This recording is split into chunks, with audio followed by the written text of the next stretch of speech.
यसो होमा हो अब भन्छ आज हामी ट्याक्क सैलुङ यात्राको लागि बिहानै गडेल 5:30 बजी लिएर आएको थियो। म चाहिँ अलि निन्द्राको भोगी भएर उठ्नलाई 8:30 बजाएँ।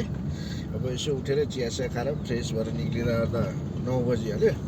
9 बजेपछि हामी चट्ट कडेलले मलाई अगाडि सिटमा राखेर माया गरेर सदार आफै ड्राइभिङ गर्दै सैलुङतिर लिएर जाँदैछ। रमाइलो भइरहेको छ रमाइलो भइरहेछ। हामी यात्रामा रमाइलो गर्नैको लागि पनि हिँड्यो हो।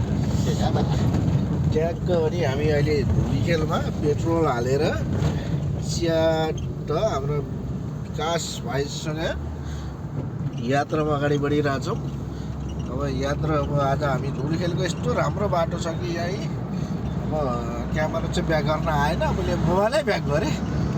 ठ्याक्कसँग देखाएन एकछिनमा हिमाल देख्ने अब एकछिनमा अहिले माथि सैलो गएपछि हिमाल देखिन्छ।